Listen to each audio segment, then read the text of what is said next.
ಎಲ್ರಿಗೂ ನಮಸ್ಕಾರ. ಅಪ್ಪಿಸ್ ಕುಕ್ಕರ್ಗೆ ಸ್ವಾಗತ. ನಾನು ನಿಮ್ಮ ಪ್ರೀತಿ ಅಪ್ಪಿ. ವೀಕ್ಷಕರೇ, ಬೇಸಿಗೆ ಬಂದಾಯ್ತು. ಹೀಗಾಗಿ ನೀವು ತಿನ್ನೋ ಆಹಾರದ ಕಡೆ ಹೆಚ್ಚು ಫೋಕಸ್ ಮಾಡಿ. ಬೇಸಿಗೆಯಲ್ಲಿ ಫುಡ್ ಸ್ವಲ್ಪ ಹೆಚ್ಚು ಕಡಿಮೆ ಆದರೂ ನಿಮ್ಮ ಆರೋಗ್ಯ ಹಾಳಾಗುತ್ತೆ.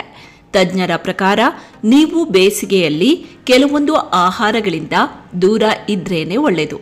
ಹಾಗಾದ್ರೆ ಸಮ್ಮರ್ನಲ್ಲಿ ಯಾವ ಆಹಾರಗಳನ್ನ ತಿನ್ನಬಾರ್ದು, ತಿಂದ್ರೆ ಏನಾಗುತ್ತೆ ಅನ್ನೋದನ್ನ ಈ ವಿಡಿಯೋದಲ್ಲಿ ನೋಡ್ತಾ ಹೋಗೋಣ.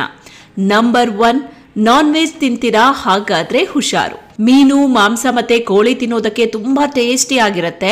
ಆದ್ರೆ ಬೇಸಿಗೆಯಲ್ಲಿ ಇವುಗಳನ್ನ ಎಚ್ಚರಿಕೆಯಿಂದ ಸೇವಿಸಬೇಕು. ಬೇಸಿಗೆಯಲ್ಲಿ ಇದನ್ನ ಸರಿಯಾಗಿ ಸ್ಟೋರ್ ಮಾಡಬೇಕು. ಇಲ್ಲದೆ ಇದ್ರೆ ಬೇಗನೆ ಹಾಳಾಗುತ್ತೆ. ಇದು ವಿಷ ಆಗುವ ಸಾಧ್ಯತೆ ಹೆಚ್ಚಾಗಿರುತ್ತೆ. ಇನ್ನು ಸಮ್ಮರ್ನಲ್ಲಿ ವೆದರ್ ಸಿಕ್ಕಾಪಟ್ಟೆ ಹಾಟ್ ಆಗಿರುತ್ತೆ. ಈ ಸಮಯದಲ್ಲಿ ಮಾಂಸಾಹಾರ ಜೀರ್ಣ ಆಗೋದು ತುಂಬಾನೇ ಲೇಟು. ಇದು ನಿಮ್ಮ ಆರೋಗ್ಯದ ಮೇಲೆ ಕೆಟ್ಟ ಪರಿಣಾಮ ಬೀರೋ ಸಾಧ್ಯತೆ ಇರುತ್ತೆ. ಹೀಗಾಗಿ ತಿನ್ನಿ, ಮಾಂಸಾಹಾರವನ್ನ ತಿನ್ನಿ, ಆದ್ರೆ ಮಿತಿಯಲ್ಲಿ ಇರಲಿ. ಜಾಸ್ತಿ ಸ್ಟೋರ್ ಮಾಡೋದಕ್ಕೆ ಹೋಗಬೇಡಿ. ಎರಡನೇದು, ಜಂಕ್ ಫುಡ್ ಕಡೆ ತಿರುಗಿನೂ ನೋಡಬೇಡಿ. ಬೇಸಿಗೆಯಲ್ಲಿ ಕರಿದ ಪದಾರ್ಥಗಳನ್ನ ತಿನ್ನಲೇಬೇಡಿ. ಸಮೋಸ, ಪಿಜ್ಜಾ, ಬರ್ಗರ್ ಅನ್ನ ನೀವು ತಿಂದ್ರೆ ಇವು ಬೇಸಿಗೆಯಲ್ಲಿ ಜೀರ್ಣ ಆಗುವುದು ತುಂಬಾ ಕಷ್ಟ. ಹಾಗಾಗಿ ಬೇಸಿಗೆಯಲ್ಲಿ ಕರಿದ ಆಹಾರವನ್ನ ಬಿಟ್ಟು ಬಿಡೋದೇ ಒಳ್ಳೆಯದು. ಈ ಆಹಾರಗಳು ಜೀರ್ಣಕ್ರಿಯೆಯ ಮೇಲೆ ಪರಿಣಾಮ ಬೀರುತ್ತೆ. ಜಂಕ್ ಫುಡ್ ಸಮ್ಮರ್ ಮಾತ್ರ ಅಲ್ಲ, ಯಾವ ಸೀಸನ್ನಲ್ಲೂ ಕೂಡ ಒಳ್ಳೆಯದಲ್ಲ. ಹೀಗಾಗಿ ಆದಷ್ಟು ಅವಾಯ್ಡ್ ಮಾಡಿ, ತಿಂದೇ ಇರೋದೇ ಬೆಟರು. ನಂಬರ್ 3, ಮದ್ಯಪಾನ. ವೀಕ್ಷಕರೇ, ಈ ಮದ್ಯಪಾನ ನಿಮ್ಮನ್ನ ದೈಹಿಕವಾಗಿ, ಮಾನಸಿಕವಾಗಿ ಕುಗ್ಗೋ ಹಾಗೆ ಮಾಡುತ್ತೆ.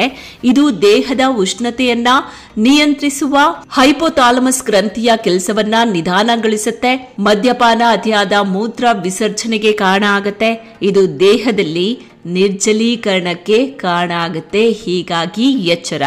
ನೆಕ್ಸ್ಟ್ 1, ಸಮ್ಮರ್ನಲ್ಲಿ ಹೆಚ್ಚು ಮಸಾಲೆ ಪದಾರ್ಥ ತಿನ್ನೋದನ್ನ ಅವಾಯ್ಡ್ ಮಾಡಿ.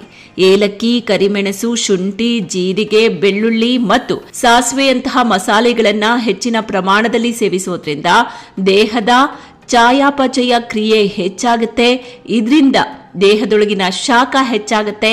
ಇದು ನಿಮ್ಮ ಆರೋಗ್ಯಕ್ಕೆ ಹಾನಿಕಾರಕ. ಇದರ ಜೊತೆಗೆ ಬೇಸಿಗೆಯಲ್ಲಿ ಕಾಫಿ ಮತ್ತೆ ಟೀ ಕುಡಿಯೋದನ್ನ ಆದಷ್ಟು ಸ್ಟಾಪ್ ಮಾಡಿ. ಇದು ಒಳ್ಳೇದಲ್ಲ. ನೋಡಿದ್ರಲ್ಲ ವೀಕ್ಷಕರೇ, ಸಮ್ಮರ್ನಲ್ಲಿ ಯಾವೆಲ್ಲ ಫುಡ್ಗಳನ್ನ ಅವಾಯ್ಡ್ ಮಾಡಬೇಕು ಅನ್ನೋದನ್ನ. ನಾನು ಮೇಲೆ ಹೇಳಿದ ಆಹಾರ ಪದಾರ್ಥಗಳನ್ನ ಆದಷ್ಟು ಅವಾಯ್ಡ್ ಮಾಡಿ ನಿಮ್ಮ ಆರೋಗ್ಯದ ಕಡೆ ಗಮನ ಕೊಡಿ. ಆರೋಗ್ಯವೇ ಭಾಗ್ಯ ಅನ್ನೋದು ನೆನಪಲ್ಲಿರಲಿ. ವೀಕ್ಷಕರೇ, ಈ ವಿಡಿಯೋ ಇಷ್ಟ ಆಯ್ತು ಅಂದ್ರೆ ಲೈಕ್ ಮಾಡಿ. ಇನ್ನೂ ಕೂಡ ನೀವು ನಮ್ಮ ಚಾನೆಲ್ ಅನ್ನ ಸಬ್ಸ್ಕ್ರೈಬ್ ಮಾಡಿಲ್ಲ ಅಂತ ಅಂದ್ರೆ ಈ ಕೂಡಲೇ ಸಬ್ಸ್ಕ್ರೈಬ್ ಮಾಡಿ. ಪಕ್ಕದಲ್ಲೇ ಬೆಲ್ ಐಕಾನ್ ಇರುತ್ತೆ, ಅದನ್ನ ಕ್ಲಿಕ್ ಮಾಡೋದನ್ನ ಮರಿಬೇಡಿ. ಮತ್ತೊಂದು ಹೊಸ ಇಂಟ್ರೆಸ್ಟಿಂಗ್ ಯೂಸ್ಫುಲ್ ವಿಡಿಯೋ ಜೊತೆಗೆ ಆದಷ್ಟು ಬೇಗ ನಿಮ್ಮ ಮುಂದೆ ಮತ್ತೆ ಹಾಜರಾಗ್ತೀನಿ. ಸಪೋರ್ಟ್ ಮಾಡೋದನ್ನ ಮರಿಬೇಡಿ. ನಮಸ್ಕಾರ.